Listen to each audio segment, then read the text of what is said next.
Music streaming services are not exactly created equal. Sure, they might look very similar on the surface in that music streamers largely have the same catalog of songs.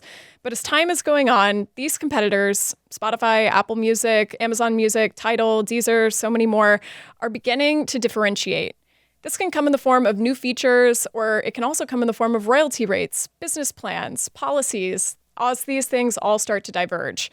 So today we are here at Apple Music's brand new studios in Culver City to talk about the changing streaming service market and hear from their head honcho, Oliver Schusser, about what makes Apple Music different. Oliver Schusser, welcome to On The Record. Thank you so much for having us. We're at Apple Music Studios today. Thanks for being here. It's great to do this. Today we're going to be talking about kind of differentiation among streaming services, what makes Apple Music different. But I feel like obviously like a good place to start is the fact that we're at your studios, which is a differentiating factor for you guys. So tell me about the studio and when it was built. It's brand new. So just kind of give me a lay of the land. When did it open? Why did you guys prioritize this? Let's start there. Yeah, we're here in Culver City, which is where we're headquartered as well in LA. When we started Apple Music 11 years ago, we were worried that music streaming would be impersonal and it wouldn't allow artists to express themselves beyond just the music. The music gets delivered by a record label or a distributor. And we wanted Apple Music to be more than that. We wanted to be a platform for artists to connect with their fans in whichever way they wanted.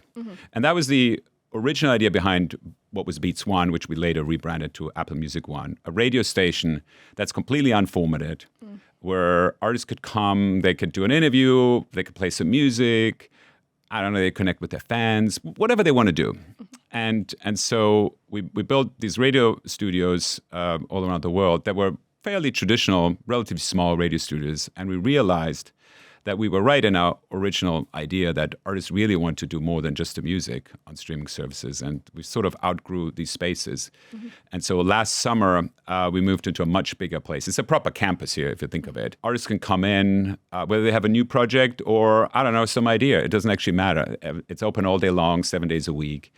And here we have radio studios here for interviews or making radio shows. They can come and just mix maybe a spatial audio track or a DJ mix. We have a sound stage where we can record live events with or without fans. Or we can just do photography or social media. And that has always been the vision. We wanted Apple Music to be a service for fans, and we wanted it to be a platform for artists to sort of express themselves beyond just sort of their new releases. Yeah, well, okay, I think it's really interesting how much y'all have leaned into radio and these very bespoke shows that are so unique to Apple. In an age where everyone wants hyper-personalized, algorithmic, or it seems like most other services, whether it's social media or streaming services, are leaning more towards hyper-personalization, algorithmic recommendations. Why do you guys like the kind of immovable format of a radio show? Well, we believe in both. Yes, people want a very personalized experience. But at the same time, they also want recommendations from experts. And human curation was always sort of one of the number one core propositions of Apple Music. That's why we ended up hiring real music experts across the whole company, not just sort of our radio hosts like Zane Lowe. We wanted it to feel like there's music experts curating our playlist, writing our editorial, or making sort of merchandising decisions.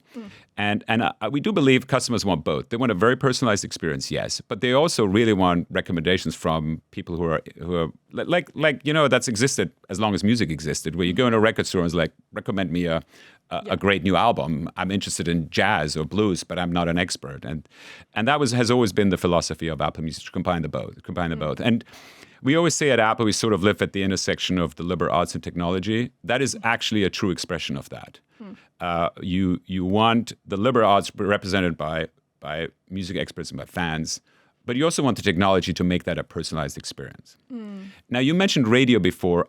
We don't even call it radio internally anymore. Okay. Sure, we have now 6 radio stations worldwide with radio studios around the world, but when an artist comes in, whether they want to be on radio or want to do something else on the service, we don't actually really care. We just want to work with artists. That has always been sort of our number one proposition. Yeah.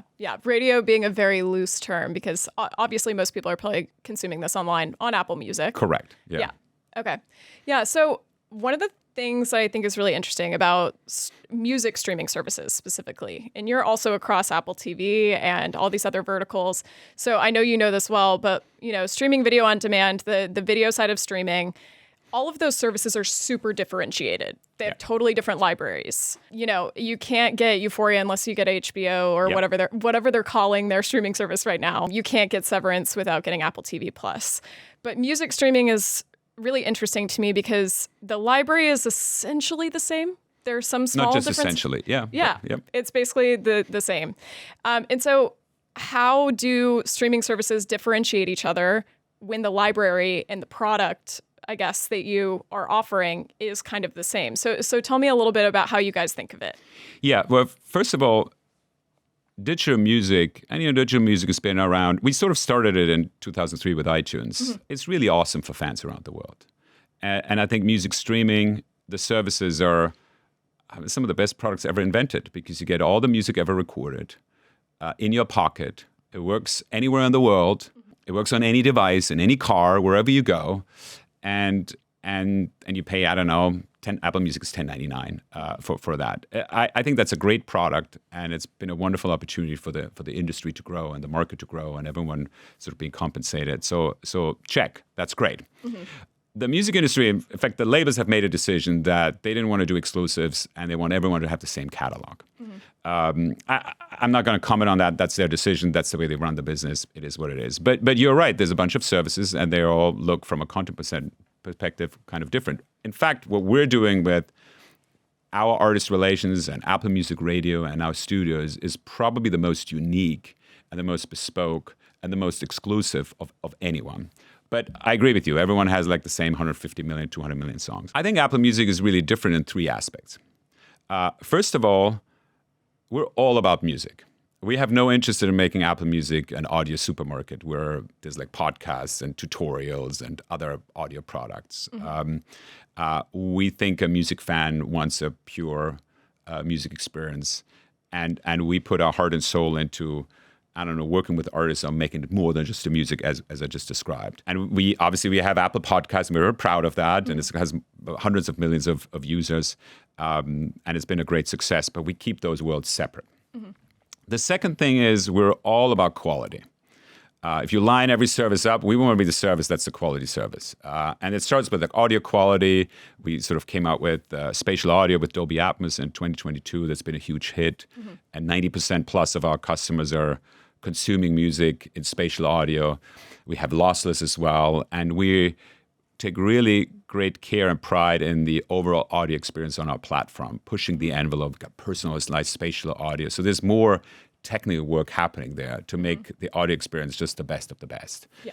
And that's something only Apple can do because we were able to work with our hardware team, our software team, our services team on creating a new industry standard that you really needed all those three components.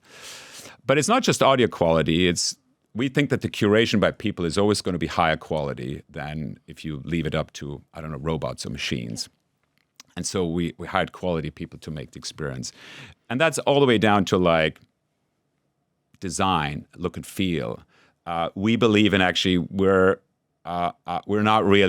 don't really have many or any features that are out in beta that we're just throwing out there and testing. Is we want our features to be high quality features when we launch them. That's actually really interesting. I've never noticed that you guys really never launch anything in beta. I wouldn't say never. That's not the case. But we're the last time you did it. That's right. I think a really good example, by the way, in quality that what we do is lyrics. Lyrics is one of our most popular feature. Yeah. More than 60% of our subscribers use lyrics every month. And by the way, other services have lyrics. We started it, but it's not. But the way we treat lyrics is really different. We're not crowdsourcing them from the internet. We have a team of people in my ops team that takes really great care and pride in making sure that it's the exact right lyrics and that they're time synced word by word exactly right, and a design team that makes them look beautiful. Well, wait, so do the labels not just provide you with lyrics? Some do a little bit. Okay. It's a little complicated because technically the rights sit with the publishers, but they don't have the lyrics. Yes. Labels, some do. Yeah, so do you have to pay like a lyric licensing fee, even though you're doing the legwork? Absolutely, yeah. Okay, interesting. And when I say quality, and I'm sure we'll talk about this, for us, it's also quality in the relationships we have with artists, with songwriters, with our partners. And we're very proud of that. We're in the music business because we like music, not because we can make a ton of money in streaming. So for us, the relationship with artists is way more important than this.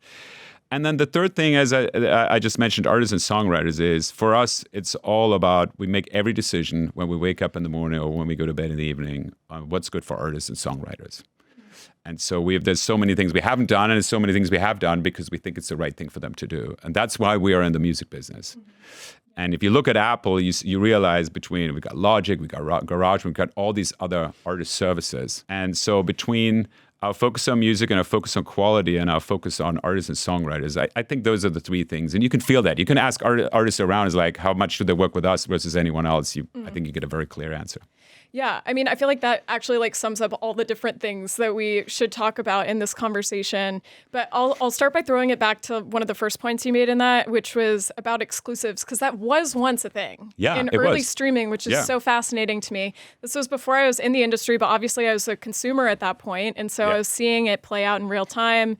I mean, throwing it back to early exclusives, like Jay-Z was doing a lot of that with Tidal as he was trying to prop that up and make people sign up for Tidal. We've done exclusives. Y'all have done a lot of exclusives. I mean, well, okay, so correct me if I'm wrong. Did exclusives kind of end after Frank Ocean dropped the Endless music video? Or, I mean, it's not a music video, it was a visual album. And then 24 hours later, he followed it up with Blonde with Apple Music.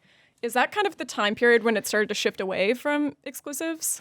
I don't actually know the exact time because I've been at Apple 22 years, but I was actually in London at that time. I spent the first 14 years in London. So I don't know what the exact sequencing is, but at some point, the labels decided not to do exclusives anymore. The reason why I regret that, by the way, is because I think there's a real danger that an album release these days isn't as special anymore as it used to be. And you have a few artists like a Taylor Swift or Harry Styles who can make it special because of who they are. And but in general, I think sort of the Friday being a new release day, it doesn't really have the same magic like a new release day, I don't know, 10 or 20 years ago. And I do actually think that when some services, it doesn't have to have something exclusively, they go the extra mile to shout from the rooftop about this particular release. And anyway, but it is what it is. I can't change it. There's a lot of things I don't like in the industry. Fair so enough. I can't really change it. So fair enough. What's another thing you don't like in the industry? Oh, I'm sure you heard me say that I think free was a terrible idea. And, it was probably we can get into that. We need to get into that. Was, well, okay. I mean, let's actually get into it. So Apple Music does not have a free tier. We're the only service that doesn't have a free tier. And we're actually, believe it or not, really proud of that. Okay, so I do imagine this is tough with like maybe customer acquisition in certain markets where there's not a lot of consumer buying power. But tell me about like the philosophy behind that and why you guys don't want a free tier. Well, I think there's two things, and this is my personal view. First of all, we really look at music like art. I talked to you before about the intersection of liberal arts and technology. I mean, we think when an artist spends 9 months in a studio to make a piece of and a body of work, no one in the world should think it's okay to give that away for free. And if you look at like, I don't know if you watch Pluribus, it's one of our shows on Apple TV. Yes. And it was like, in the beginning of the year, it was the biggest and the hottest TV show on the planet. The only way to watch Pluribus was you had to sign up to Apple TV. I mean, we have a free trial, so you can binge it in the first week technically, but you can't just go anywhere on the internet and consume all those shows for free. And the same is true, by the way. I could have picked any Netflix show, any Disney show. So I think it's not the right thing for songwriters and artists to just say, you know what, I'm going to take this and give it away for free, especially with the very little monetization that artists and songwriters get in return from the free service. Yeah. I mean, the free tier, to explain if there's someone who's listening that doesn't really understand this, those are usually ad supported, and they do have royalty rates, but the royalty rates are lower. Yeah, and it's widely reported what the ad revenues are on the free tier. So I think that's the first problem. The second problem is more of a business problem, in my view, is the fact that all paid services have to compete with free means at the end of the day, not enough people are paying because they can get it for free. And the paid services can't actually charge the correct price for the service because they're always competing with free. Let me tell you what I mean by that. Okay. There's about, and don't quote me on the numbers, you're better with the industry numbers than I am, but there's about, call it 850 million music subscribers in the world. Okay. Ish. Yeah. I think there's about 2.8 billion video subscribers in the world, of people who have subscribed to any of the video services, whether the local service in India and China, Netflix, Disney Plus, us, and so on and so on. So you wonder, well, wait a minute, why do so many more people subscribe to a video streaming service than to a music streaming service? And then the other thing you notice is that the video streaming services are all more expensive. But you know what? Because you can't get any of their content for free. They're not competing with free. They're not offered for free. And in fact, when they have an ad service, they actually charge money for the ad service. Yeah. But the music industry thought, which by the way, in the early days, when we were coming out of file sharing and iTunes was a hit, we were building up a digital, that might have been a good idea. But 15 years later, do we still need to give away art for free? I think that's a bad business decision. But anyway, we say this all the time. We've completely made our peace with it. It is an industry decision. There are some people who just simply can't afford to get a streaming subscription. And so, But maybe they all have a video service. I mean, some of them. Sure. Yeah. I think if you do the math, and it's hard, obviously, I understand it's hard to put the genie back in the bottle. I get that. But I actually think it's the wrong thing for artists and songwriters. If you like us, if you look at music like a piece of art, it should not be free. I can't think of any other piece of art that is free. And secondly, I actually think it's not good for business. But anyway, we have our focus on not having a free service was mostly for the first argument. Yeah. We were like, look, Apple has been, I always say, like, we have music in our DNA. We've been in the music business for 50 years. Because if you go back, when Steve built his first products, he always had the creatives in mind. Whether it's musicians or filmmakers or photographers. I mean, that was sort of our lane, has been our lane for 50 years. And so we look at life as a marathon, not a sprint. And we can't imagine, oh, wait a minute, like for a decade now, let's give away art for free. Anyway, that's our view. Yeah, no, I hear you. I mean, I feel like Apple Music is in such an incredible position because there's so many other facets to Apple. And so it makes it so you guys have a lot of freedom to play with Apple Music because it's just one part of an overall huge company. Apple Music can afford to not make music, not make a free tier to their music service. But maybe something like a Spotify that's just relying on streaming as its only source of income might not be able to do that? I don't want to comment on any of our competitors, but if you look at them in aggregate, the monetization of the free service is so poor and so little. It's not like it's paying the bills for them.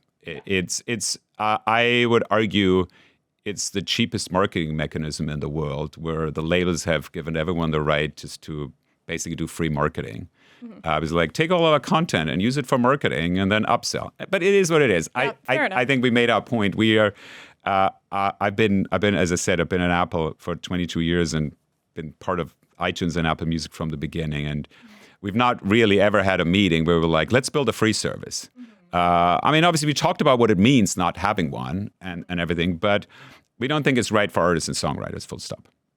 Yeah. Well, okay, so moving on to high fidelity listening, that's been a really big trend in streaming over the last 5 years or so. And we kind of saw a couple of years ago that every streaming service was creating their own version of a high fidelity listening service to up the quality. I mean, Spotify's ended up only debuting this year, but they announced plans around the time as Apple, Amazon, et cetera did. Going back to what I was saying about how Apple Music is one part of such a larger company. Obviously, you guys are selling great headphones. How often do the conversations about your hardware products come into play with your Apple Music products? Apple is a functional organization, so there's a lot of teams in the company that sort of sit side by side. But to the consumer, the magic really happens when the hardware, the software, and services talk to each other and build great experiences. And I actually think that spatial audio and the work we did with Dolby Atmos is almost one of the best examples for it that I can remember in my time at Apple. Because if you look at audio standards are hard. And if you look back over 60 years, there's only really been mono for, parents or grandparents. And then that went to stereo and that was a thing. And the music came from two sides. In fact, just from one side. That was great. But then there was really nothing. Some people, especially sort of in Asia and Japan, have tried to establish another format. But we wanted to really, and this was a long time ago, we launched it in 2022, but we started years before that. We wanted to create a new standard that had really two distinctive sort of criteria. One is, we thought it was important that people, general people, fans, can notice a difference. And number two, we wanted it to work on as many, if not all, devices possible, if not all devices. Not just Apple devices, but just in general. And so so lots of people said, lossless is the answer. And I heard this from record labels, like, you got to do lossless. Yeah. What they didn't notice is that lossless actually doesn't work over Bluetooth. So when you have an unwired connection, lossless doesn't actually work. Yeah. And so there were lots of people, and you know, in the days of AirPods and wireless headphones, the vast majority of people didn't have wires. And so there were lots of people using lossless services or listening to lossless music out there, not even noticing that they weren't actually listening to lossless. Yeah, I was going to say that I feel like the thing about hi-fi that I find to be a little bit tricky is that your average person really isn't that attuned. Correct. Well, and that's my second point. My second point is, if we did an anonymous lossless test here on just an iPhone with headphones, I'm not sure you and I work in the industry, and I assume you like sound as much as I do. Yeah. But I can tell you most fans wouldn't immediately notice a difference. Yeah, I don't think so. But that's what we did with spatial audio, and this required really collaboration. By the way, not just within Apple, but with lots of people. We worked with Dolby on creating a sound where it's not just from two sides, but it really comes from everywhere. And it actually worked on pretty much all devices, all headphones, all of our stuff, but on iPhone, on Mac, but also on pretty much any other device. It only had one downside. There were only like roughly 5,000 songs in the world that had already been mixed and mastered in sort of spatial audio. And so we needed to go and upgrade all the studios in the world and also educate the sound engineers of what this new canvas would look like. But the good thing is, for the sound engineers, this is way better than what they had before. Before, they had a restriction. It was like, does it come from this or does it come from there? Now they have, the music can come from here, from there. And I remember my meetings at Abbey Road with the team there, and they were like so excited about having this opportunity. Well, it's like more jobs for them too. That's right. Yeah. Well, but I don't look at it that way. I look at it more like more creative freedom. Okay. And the great thing is with spatial audio is everyone notices the difference. Yeah. Because the music just doesn't come from two sides, it comes from all over. And the vast majority of people, I'm not saying 100% of the people, but I mean, we've had very, very few sort of negative comments. The vast majority of people think it's better. Just like when we went from mono to stereo, the vast majority of people thought that was better. And so we had to do the work to get the catalog updated, but we're now getting, I think it's in the 90s or so of our top songs, top albums are delivered in spatial audio. Customers are loving it. We still get emails and comments about it. The customer satisfaction is super high. And we also gave it to everyone.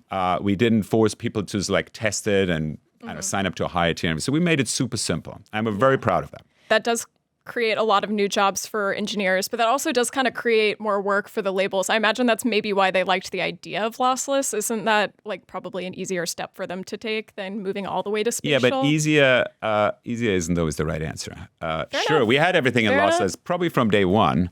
I give a huge thank you and applause to the labels for supporting us on this journey. But remember, they're also creatives, and they like the idea of giving the artists better tools for the music just to sound better. And I don't know, we have a spatial audio listening room here, which you probably have seen before. And you sit in there and you hear some of the great work in there. It just is mind-blowing, and it sounds absolutely incredible. And there's no way any of our customers or we would ever want to go back. And the labels feel the same about that too. Yeah. I do feel like that is one of those instances where it has built upon all of the pillars that Apple is succeeding in. I mean, I use my AirPods every day. Being able to use great product. Yeah. The only thing about the product that is not great is that I keep losing them, and then I have to buy new ones. But that's more of a personal issue. But yeah, that makes sense. You can use Find Mine. Yeah. Also a great product. I know. Also a great product. You know what? My problem is that I will leave them on airplanes.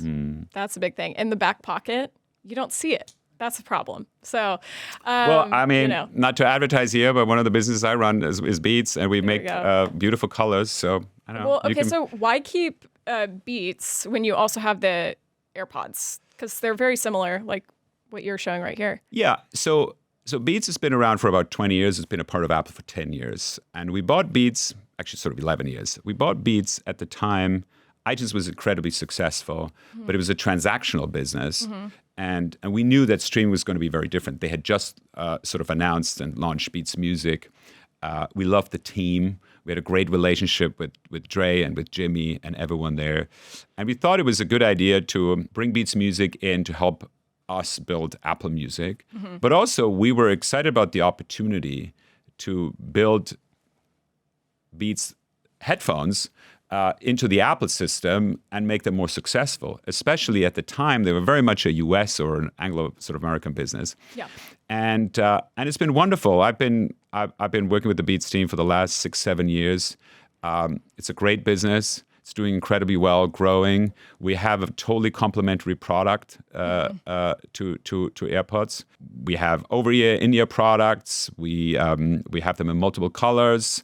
We're actually, interesting enough, you don't know this, we're optimized for both operating systems. So we work on iOS, but all the features just as great as we work on Android.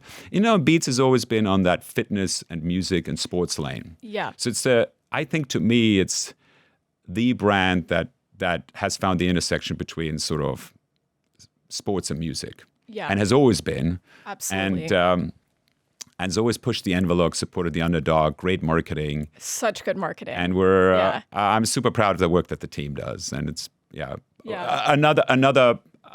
another sort of company in our music portfolio that most people probably don't actually ever really think about. Yeah. So they sort of forget that Beats is part of Apple, and they sit in the Apple Music building as well. Yeah. So, I mean, you see them as very branded in different ways towards different consumers. 100%. Yeah. That makes absolutely. sense. Yeah. Okay. So did you catch this recent interview that Jimmy Iovine did with David Senra? I caught some of it, I think. Okay. So I wanted to get your take. Definitely caught some headlines, I think. Yeah, it got some headlines. It was also like 2 hours long. So there was a lot to sift through in there. There were a lot of things you could pick out.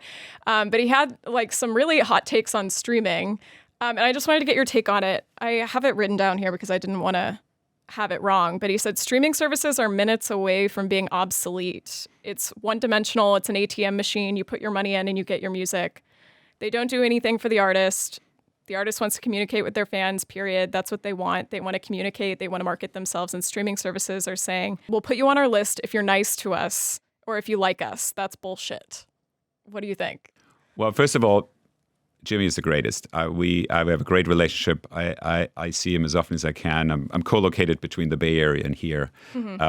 And, you know, we worked with him very closely for all those years on before he retired on Apple Music. And I think he sort of summed up in Jimmy's words, what I said before is like artists want more from streaming than just, you know, a jukebox in the sky that's anonymous where you press the button. Oh, I knew this album, and so that is the reason why we built our studios. That's the reason why we think artist relations and working with artists on more than just the music is so incredibly important. And, you know, Jimmy likes to be provocative. I think that's great. He wants to push the envelope, and that's awesome. Obviously, we've got some challenges, and he was referring to AI for those people who didn't hear the full interview. That's very Jimmy, but I think he's an incredible supporter of the creatives, of artists.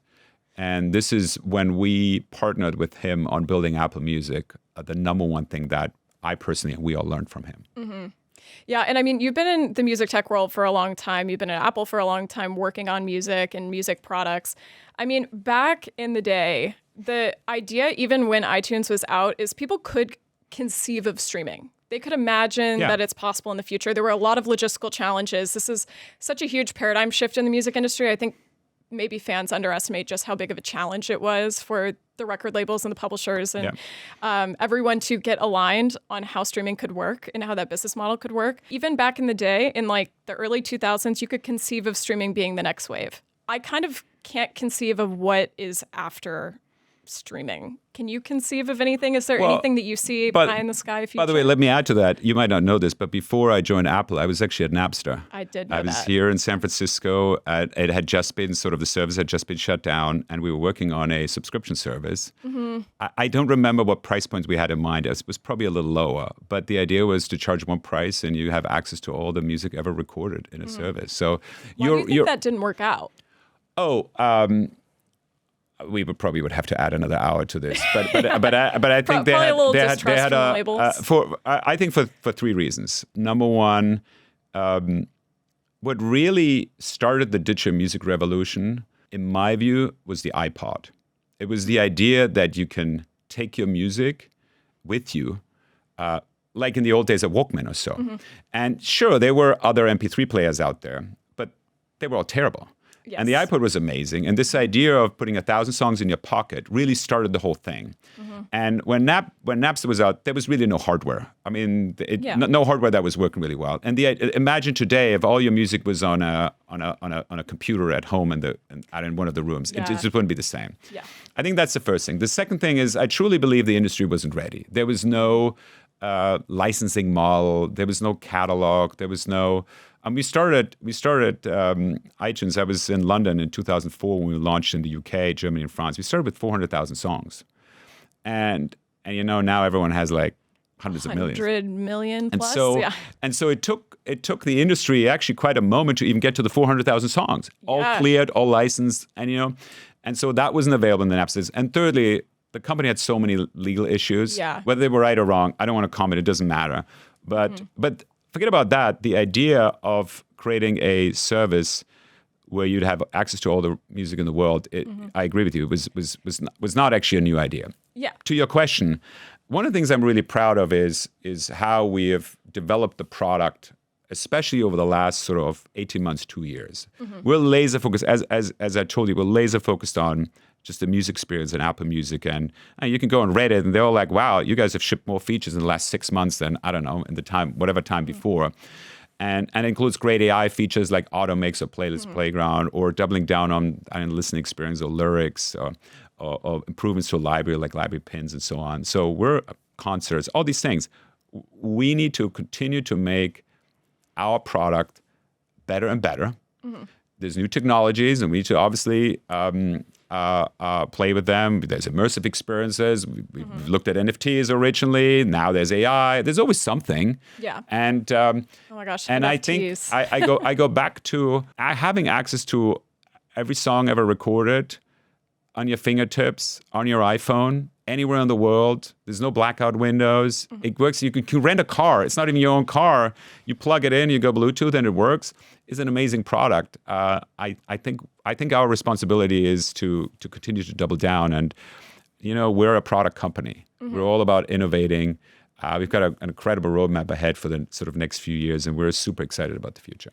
Yeah, I mean, I just kind of don't see how it gets better for the consumer than streaming. And I do think in music, the consumer kind of always wins, like whatever they want. Yeah. I mean, that's kind of how people started adopting Napster back when it was just file sharing, because they were like, okay, free music, hell yeah. Let's do it. I mean, CDs were $20. Well, I actually disagree with you on that. Okay. Sure, I don't think people use Napster because it was free. Sure, that was an incredible job. But wait a minute, it was also having the access to the music at the time was impossible.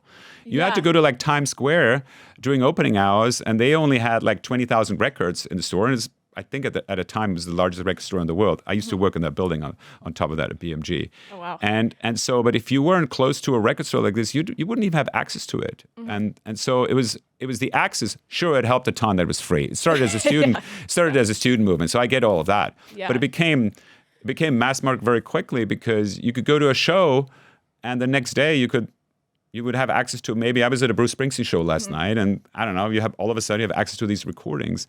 Mm-hmm. Which is kind of what maybe you get on YouTube today. Yeah. But I think it was access as much as it was free. And the access we've solved, which is great. Totally. I mean, now everyone has access to all this great content. Yeah. Well, okay, so way back in the day when Steve Jobs was announcing iTunes, he did talk about how he didn't believe in streaming as the idea. That he didn't think that people wanted to like rent music, was basically the quote at the time.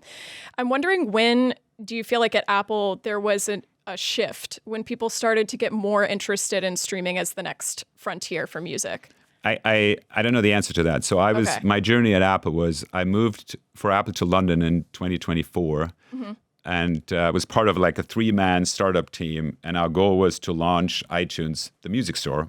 And that's what I thought we were doing all along, in as many countries as possible. Okay. And believe it or not, when I started at Apple at that time, Apple didn't even have an office in central London. I mean, it's kind of wild. It was before we had rolled out the retail stores. Apple Europe was run out of Paris, and the sales office for Apple England was like far outside of central London. And so the first thing we had to do is find office space. And then I spent 14 years traveling around the world to expand iTunes into as many countries as possible. We're now in 175 countries with our services, with most of them, and including China and Australia, Japan. And I remember all these launches. And as you remember, we didn't stop with music. A year later, it was podcasts, then it was TV and movies and books, and we launched the App Store and news and so on.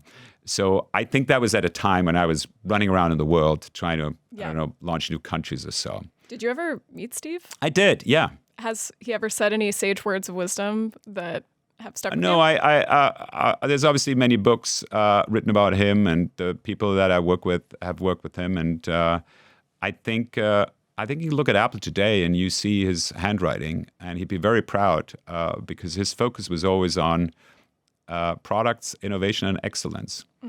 He always taught everyone to focus on a few things and do them really, really well. And I think that's what we're doing in Apple Music. We try to focus on a number of features and execute at the highest level, and have the best product in the market, and treat everyone with respect. Yeah. Well, you mentioned earlier Auto Mix, which is one of your new features. It is AI powered, so not generative AI, but it's AI powered, and it seems like all of the streaming services are trying to find at least small ways to integrate AI into the platform to make things more customizable. That seems to be a really big movement. I've heard the quote before, the first part of streaming is getting your music to play, and then the second part is getting to play with your music. I am curious, though, what your roadmap is for using AI for customization of songs on the platform. I know Spotify is trying to work with the music industry to create some sort of remixing tool. I don't know what you guys have in mind. What's the roadmap for AI at Apple Music? Unfortunately, I can't tell you that because I gotta try. That would give away some secrets. AI isn't exactly brand new. There's AI, machine learning. It's really a technology development that allows you to do things or allows you to do things faster or cheaper that weren't possible before. Automix is actually a great example. We shipped it last fall. It mixes songs together in a playlist like a DJ. That's not new. DJs do that, but it's just not scalable. Now we can give it to all of our subscribers around the world, and the feedback is actually, we've been overwhelmed. The feedback has been fantastic. And we set some guardrails. We decided not to do it for albums because we look at that as a body of work, and we didn't want to. We thought artists have been very thoughtful about, how the songs go in and out and how they start. But we decided for playlists and everywhere else, and I think our customers are loving it. Making a playlist is incredibly important in any streaming services, and it's hugely popular on Apple Music. We just launched a feature called Playlist Playground, which makes it super simple to make a playlist. You just put in a prompt. You can say, make me a playlist for, a Sunday morning or a club night, or I'm going to Coachella, make me a Coachella playlist, and so on. Those things were possible before, but this is now way easier, way faster, hyper-personalized, to use your words. We don't call it that way, but it'll be personalized for you. You can even edit it as like, you know what, I don't like this artist, but add this artist. And so we'll continue to use AI as a technology to improve Apple Music and the Apple Music listening experience. Okay. And sure, the idea of providing customers more lean-forward tools is a wonderful idea. Remember, most customers are pretty lean back, though. Yeah, I wouldn't say they're lazy because that sounds negative, but they like their music to be lean back. That gives them the joy. You press a button, it plays music. It's personalized. It's your thing. Good. Yeah, I mean, that's like the whole benefit of a great editorial playlist. If That's I right. find a dinner party playlist or something 100%. or a workout playlist, then I don't have to think about it that hard. Yeah. I mean, that's actually like one interesting development over the course of streaming as it's become the dominant platform of music consumption is that, people really loved playlists. People were discovering stuff on streaming services. And then as TikTok took hold, there was a lot of discovery that started shifting over to social media and to TikTok specifically. And I'm wondering, how you guys think about that. I mean, obviously streaming services are still just as important, but they're more so the final destination for listening rather than the discovery point. How are you guys thinking about that? And do you feel like that is an issue to lose discovery more towards social media? I personally think, social media is awesome. And I think the opportunity to discover music there is wonderful. And that's great. And especially because it's very much focused to a younger audience.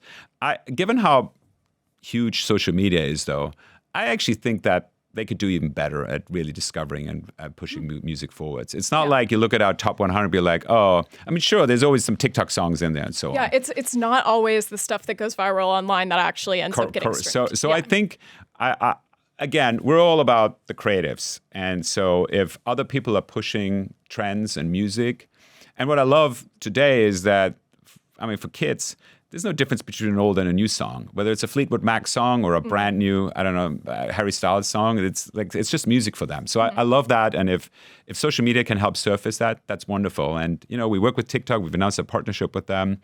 And we have a lot of other ideas what we could do with them. And so we love that. I do think they could probably do more for discovery than they're already doing. Yeah. Well, what would you have in mind? I don't know. Now you're speculating. We're not talking about the future. We're here to talk about today. Apple Music also has recently become the title sponsor. Not recently. Last couple of years. 4 years ago. I think I know where you're going. Oh my gosh. Yeah. Well, you talking about the Super Bowl? Yeah. Yes. Wait, wow. Okay, that's been 4 years now. It's been 4 years. We started with Rihanna, then we had Usher, Kendrick, and Bad Bunny this year. That's a huge decision to make. This obviously like the biggest advertising stage possible, so it's like a huge, wonderful look, but it is an expensive look. So how did you guys decide that this was the right opportunity and that Apple Music did want to be that title sponsor? Well, we've been doing live events for a very long time. Most people don't really know that, but we used to run actually a festival in the iTunes days called the iTunes Festival in London at a venue called The Rounders for 10 years. Okay. It ran for a month every year. So we had more than 660 artists on stage between opener and headliners, all recorded, all made available worldwide, all streamed worldwide. And we put the festival on pause because we wanted to just do other things. And so we have a monthly concert series that's called Apple Music Live, which are exclusive. Sorry, it's not quite monthly. It's sort of, I would say, maybe 8 a year or so, where we have live events that either we organize ourselves or we go to an existing live event that we shoot for our customers. And it's our own team producing these events. And this is a muscle of working with artists and producing live events that we've developed literally over 2 decades. And we could talk a little bit about Apple's 50th anniversary in a second because a lot of it was music. And so we were looking around as like, okay, what are the biggest live music events in the world? And there really is only one. The Super Bowl has like 200 million plus viewers. And look at the Grammys and the ratings. It's somewhere below 20 million. I don't want to quote, but it's like a tenth of that. Yeah, and that would be the different. second biggest music moment in the year, leaving the festivals aside, which I think is different. And so we like operating at the highest level and working with the best of the best. And we think the NFL are an incredible organization, and Rock Nation and Jay-Z's team are incredible.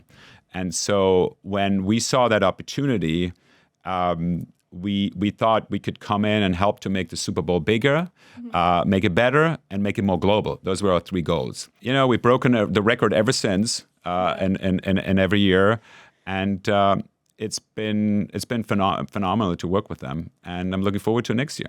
Yeah. Okay. So one of our episodes of the show, we did kind of try to get into Super Bowl halftime show, how that comes together. I heard that one. Oh, yeah. Yeah. Well, there you go. There you go. We'll have to have someone from Apple Music on next time to talk about it. I definitely want to make that an annual thing because it's so much fun to talk about that event. I am wondering, I don't quite understand this. What is the division of roles between Rock Nation and Apple Music in booking the act and putting it on? Well, first of all, we have a very long relationship and partnership with them, with Jay, with Desiree. They're fantastic people. I think they're the best of the best. We love working with them. And so we have an ongoing dialogue that actually includes myself most of the time to talk about what would be a great shortlist. Ironically, and I would encourage you to that would be a great dinner conversation to just see, hey, who would you all book? The list is actually not very long. It's actually super short. This is the biggest stage on the planet. It is too big for some artists. And some artists have already performed. Some of our artists have already performed twice. Yeah, I know, like Bruno Mars is one of them. Yeah. Beyonce. Coldplay. Yeah. It's a fun dinner conversation, but we work with them in collaboration. Ultimately, they produce the show. Our team is fully involved in everything. So ultimately, I would say they have the last call to say this is the artist. Okay. But we are in full alignment with them, and it's a great partnership. And I love the work that the team is doing. We had more than 4 billion total views for Bad Bunny this year. It was a total smash. Yeah.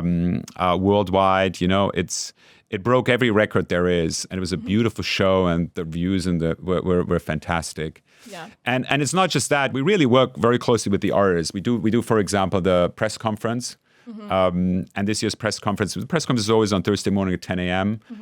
It's with the headliner, but also some of the support artists. We had 75 million viewers of the press conference this year.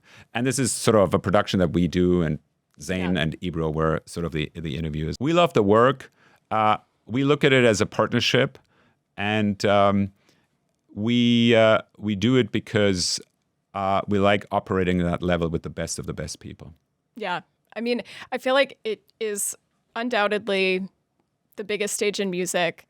The only thing, though, is that the Super Bowl is such like an American thing. As a non-American, you probably get that. It's like football is so America. Well, you say that, but I go back to. Sorry, I didn't mean to interrupt you. No, you go. No, you look at what the NFL does. I'm from Germany, and so they play games now in Germany and Ireland and the UK and Spain and Brazil, Mexico, Australia. Yeah, they're trying. And one of the things that Roger Goodell, he's the commissioner of the NFL, has done is really push the international roadmap. And you know that in most years, certainly in the years we've been involved, the halftime show gets more viewers than the actual game. Totally. And by the way, internationally, most people just watch the halftime show. Yep. And Bad Bunny, and remember, Bad Bunny was an interesting choice. As much as he's the biggest streaming artist and has been for the last few years, he's actually not toured most parts of the world. He's never really had a proper European tour, for example. He's in Europe this year, right now.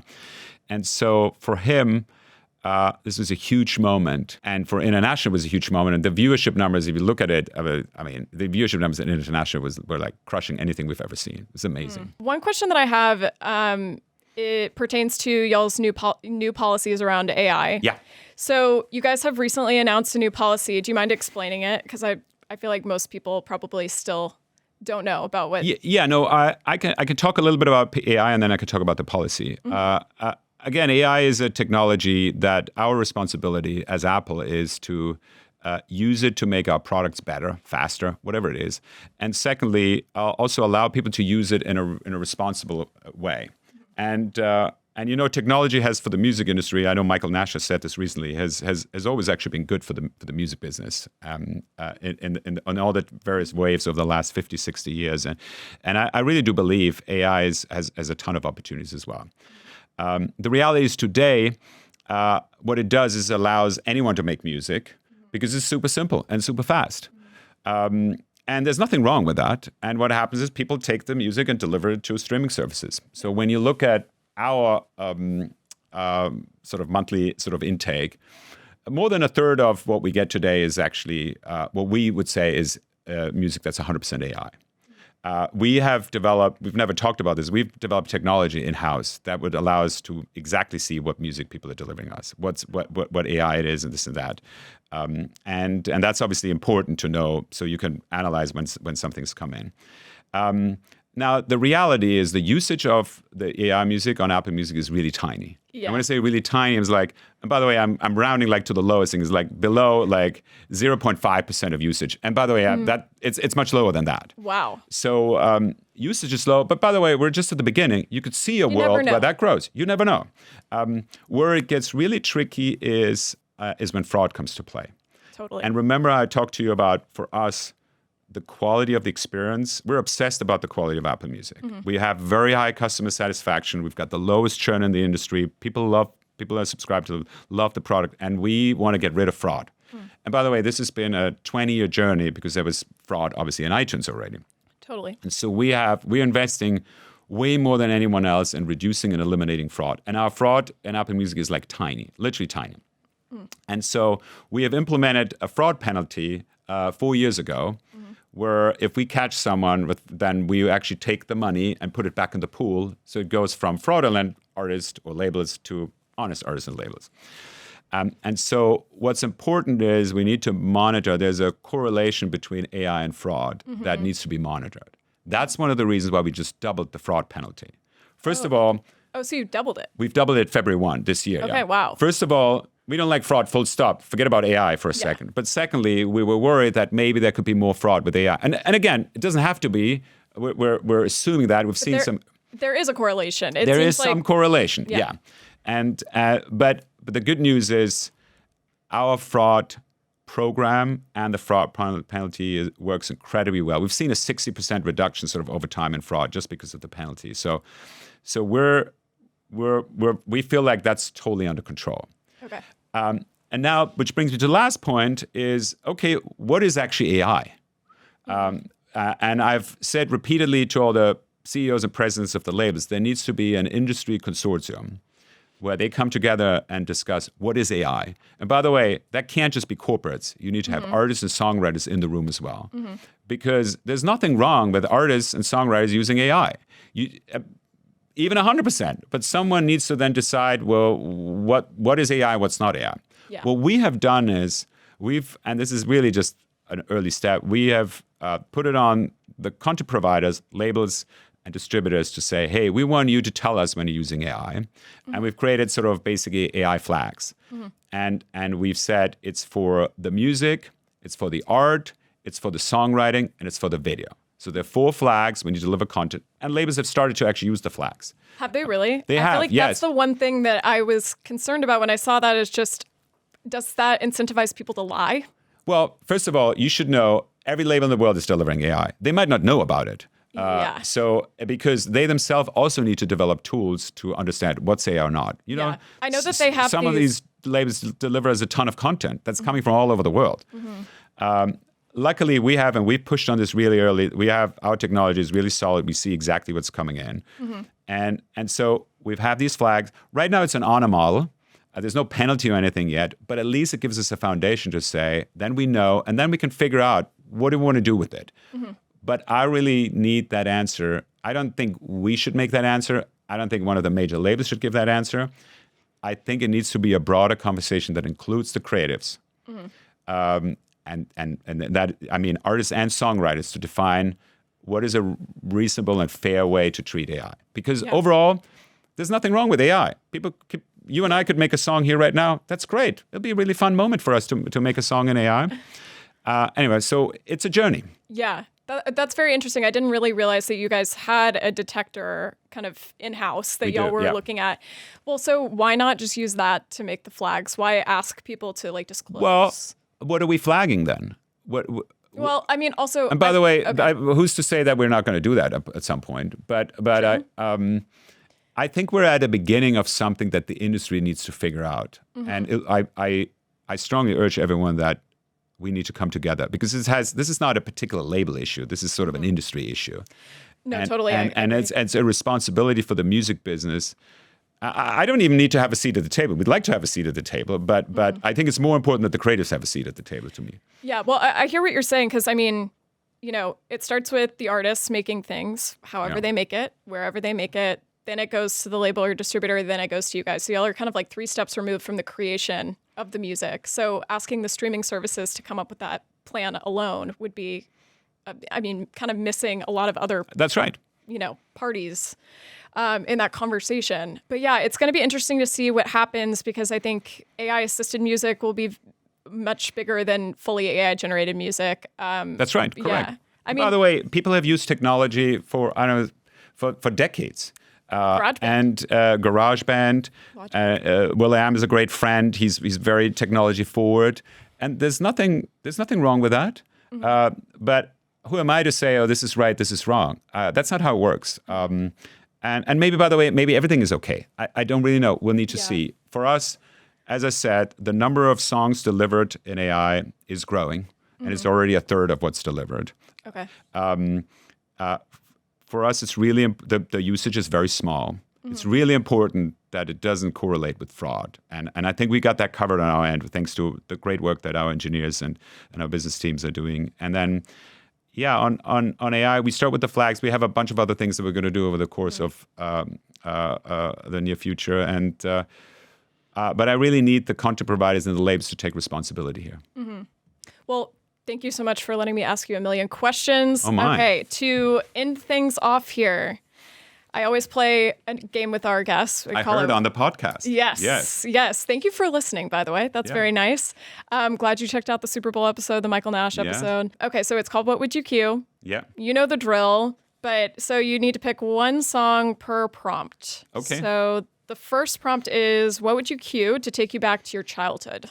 I tell you a story that's actually very recent. Okay. I grew up in Munich. Wonderful city. I'm very proud. I go back a number of times. And, in Germany, you get to learn English in school relatively early.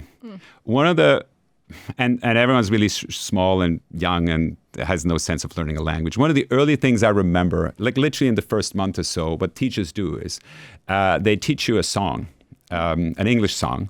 And they want to teach you a little culture. So the song that my teacher taught us as a class to write, then learn by heart, and then sing was Help by the Beatles. Oh, wow. And I actually totally forgot about that. We did, as part of Apple's 50th anniversary, we had Apple turned 50 April 1, just a couple of weeks ago. We did, events all around the world. Many of them were music events because we love music. The final event we did was a show with Paul McCartney at Apple Park.